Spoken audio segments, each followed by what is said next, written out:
ಯಡಿಯೂರಪ್ಪನವರು ಮೊನ್ನೆ ರಾಹುಲ್ ಗಾಂಧಿ ಅವರು ಅವರಿಗೆ ನಾನ್ ಬೆಲೆಬಲ್ ವಾರಂಟ್ ಆಯಿತು ಸುಳ್ಳು ಆರೋಪ ಮಾಡಿದ್ದಕ್ಕೆ. ಅದಾದ ನಂತರ ಈ ಒಂದು ಕೃತ್ಯಗಳು ಶುರು ಆಗಿದ್ದಾವೆ. 82 ವರ್ಷದ ಒಬ್ಬ ಹಿರಿಯ ವ್ಯಕ್ತಿಗೆ, ಹಿರಿಯ ಜೀವ, ಅವರಿಗೆ ಈ ರೀತಿಯಾದಂಥ ಆರೋಪ ಹೊರಿಸೋದೇ ಯಡಿಯೂರಪ್ಪನವರು ರಾಜ್ಯ ಕಂಡ ಅತ್ಯಂತ ಜನಪ್ರಿಯ ನಾಯಕರಲ್ಲಿ ಒಬ್ಬರು. ಅವ್ರ ಮೇಲೆ ಈ ರೀತಿ ಆರೋಪ ಹೊರಿಸೋದೇ ಒಂದು ಅತ್ಯಂತ ಅಪಚಾರ ಮತ್ತು ವಿಚಿತ್ರ ಅಂತ ನಾನು ಹೇಳ್ತೇನೆ.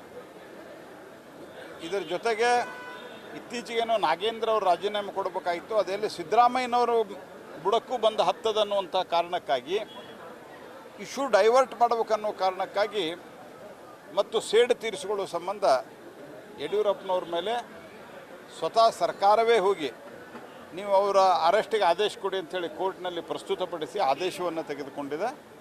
ಇದನ್ನು ನಾವು ತೀವ್ರವಾಗಿ ಖಂಡಿಸ್ತೀವಿ. ಜನ ಗಮನಿಸ್ತಾ ಇದ್ದಾರೆ ನಿಮ್ಮ ವರ್ತನೆಯನ್ನು, ಸಿದ್ದರಾಮಯ್ಯನವರು, ಡಿ ಕೆ ಶಿವಕುಮಾರ್ ಅವರೇ. ಹಾಗಾಗಿ ಮುಂದಿನ ದಿವಸಗಳಲ್ಲಿ ನಾವು ಸೂಕ್ತವಾದಂಥ ಹೋರಾಟವನ್ನು ಇದಕ್ಕೆ ರೂಪಿಸ್ತೀವಿ.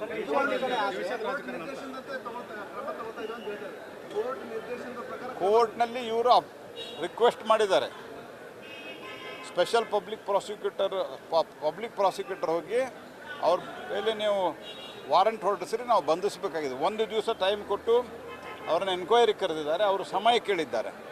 ಕೇಳಿದ ನಂತರ ಮುಂದೆ ಇಮ್ಮಿಡಿಯೇಟಾಗಿ ಅವ್ರಿಗೆ ಕೋರ್ಟ್ಗೆ ಅವರು ಹಾಜರಾಗ್ತಾ ಇಲ್ಲ ಅಂಥೇಳಿ ಒಂದೇ ಒಂದು ಸರ್ತೆಗೆ, ಮತ್ತು ಆ ಕೇಸಾಗಿ 6 ತಿಂಗಳಾಯ್ತು.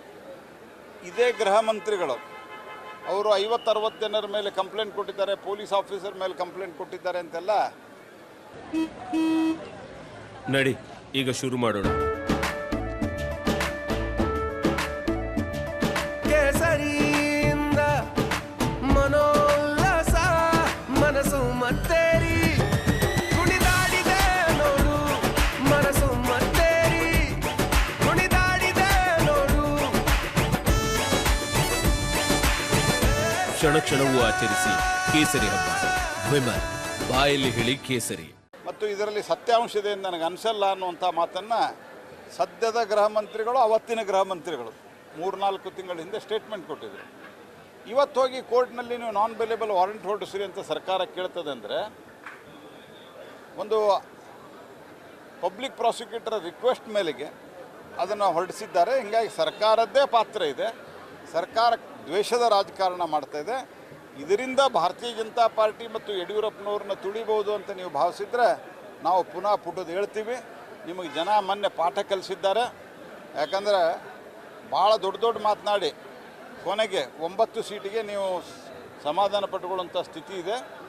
ಹಾಗಾಗಿ ಜನ ನಿಮ್ಮ ಎಲ್ಲ ರೀತಿಯಿಂದ ತಿರಸ್ಕಾರ ಮಾಡಿದ್ದಾರೆ. ಇದರ ಜೊತೆಗೆ ಭ್ರಷ್ಟಾಚಾರ ತಾಂಡವವಾಡ್ತಾ ಇದೆ. 187 ಕೋಟಿ ರೂಪಾಯಿಯನ್ನು ಟ್ರಾನ್ಸ್ಫರ್ ಮಾಡಿಕೊಂಡಿದ್ದಾರೆ. ಅದರಲ್ಲಿ ಸಿದ್ದರಾಮಯ್ಯನವ್ರದ್ದೇ ಕೈ ಇರೋದ್ರಿಂದ ಆ ಭಯಕ್ಕೆ ಇವತ್ತು ಯಡಿಯೂರಪ್ಪನವರು ಟಾರ್ಗೆಟ್ ಮಾಡ್ತಾರೆ.